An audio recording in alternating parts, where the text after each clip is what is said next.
Então, para encerrarmos o nosso momento de oração, vamos deixar uma reflexão baseada no texto do livro de Jó, no seu capítulo 42, no último capítulo do livro, e os últimos versículos, a partir do versículo 10.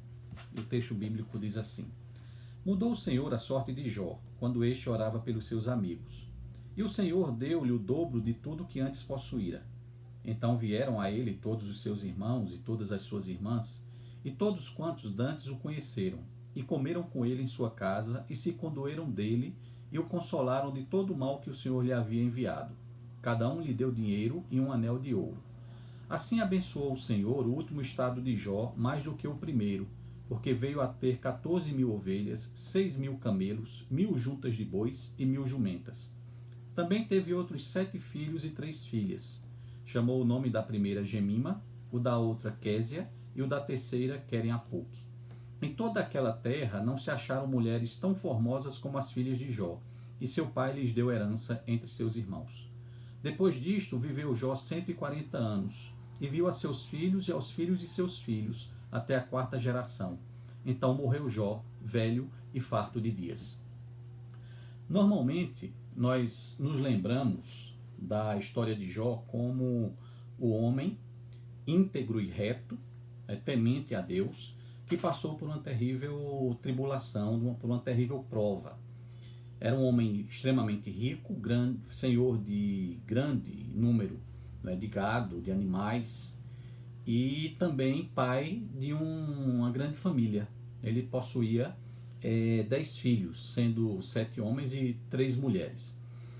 E nos diz o texto bíblico que em um determinado momento Jó vai ser posto à prova, em que ele vai perdendo os seus bens, ele perde os seus filhos e depois ele perde a própria saúde, ele fica doente, cai numa doença terrível, e que, juntando tudo isso, nós nos lembramos do homem que passou por grandes aflições. Mas um detalhe às vezes nos escapa, porque a história de Jó é a história de um homem também que passou por uma tragédia familiar.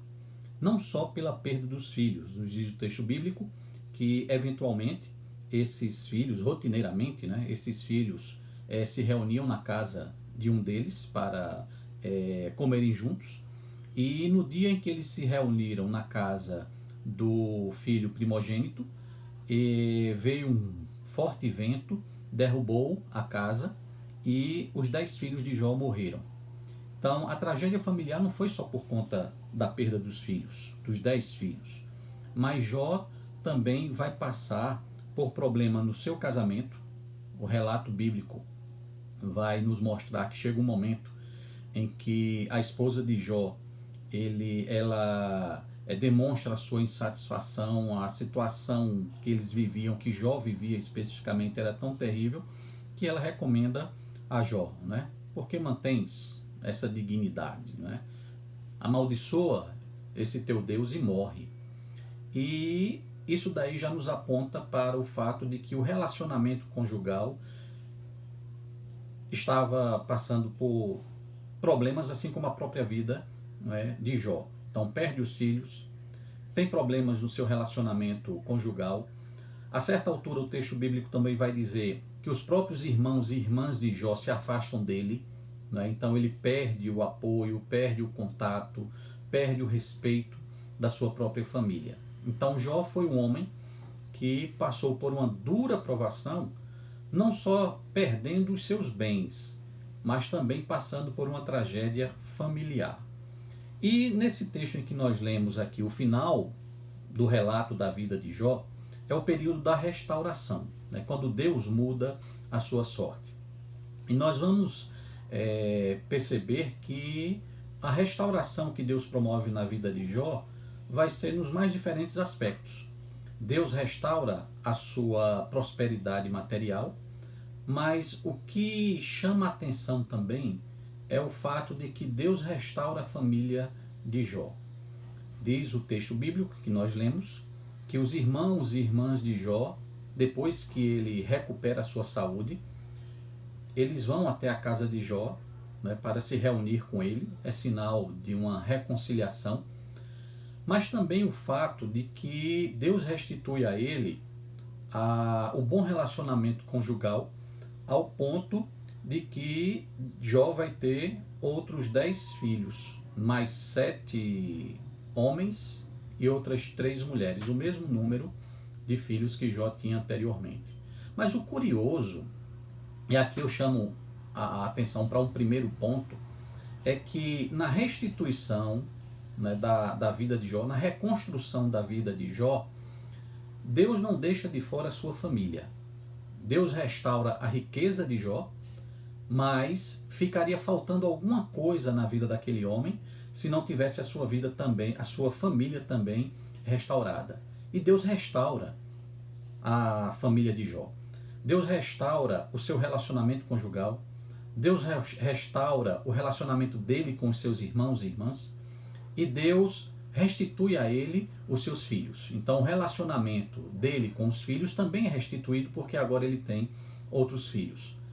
Mas um ponto curioso e que chama muito a atenção nesse texto é o fato de que quando o escritor bíblico ele diz que Deus restituiu a Jó a sua riqueza material, o texto bíblico deixa bem claro que a riqueza material de Jó foi dobrada. Ele passou a ter um número 2 vezes maior de jumentos, de ovelhas, de camelos. Né? Então a bênção de Deus na vida de Jó, do ponto de vista material, duplicou o que ele tinha antes de toda a provação que ele havia passado. Então os bens materiais de Jó foram duplicados. Mas o curioso é que Deus não dobra o número de filhos de Jó. Jó tinha 10 filhos, 7 homens e 3 mulheres. Morreram numa tragédia, os 10 ao mesmo tempo. E quando Deus restitui toda a sorte de Jó, ele concede a Jó o mesmo número de filhos, 7 homens e 3 mulheres. Chama atenção isso no texto bíblico, porque a lógica seria: por que Deus não concedeu também o dobro de filhos a Jó? Se Jó estava mais rico em dobro do que ele era antes, por que, pela lógica, Deus não restituiu a ele o dobro de filhos? Há algumas interpretações para isso. O texto deixa em aberto, não dá uma explicação clara para isso.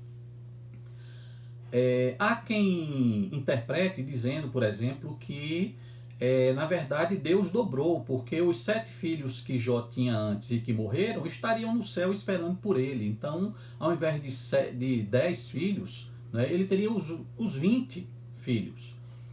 Eu não acho essa uma interpretação lá pertinente.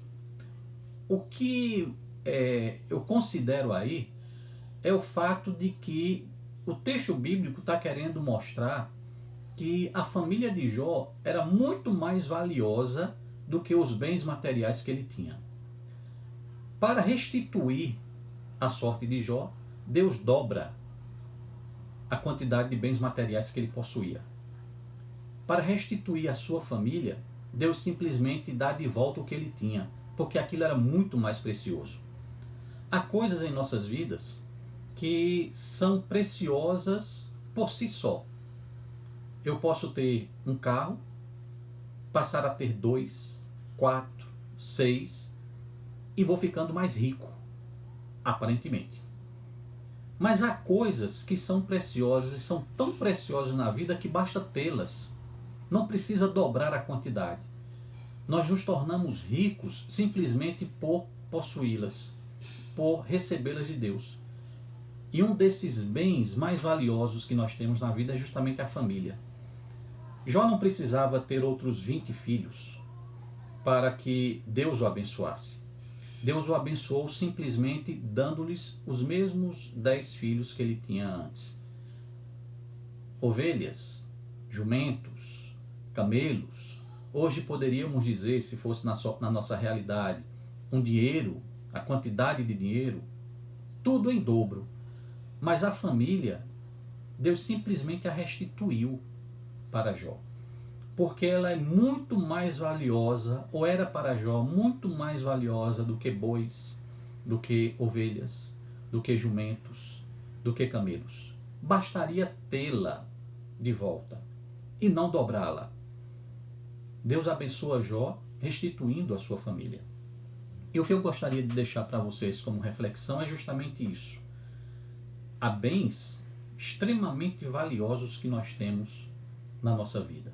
E um dos mais valiosos bens que nós possuímos e que Deus nos abençoa é com a nossa família.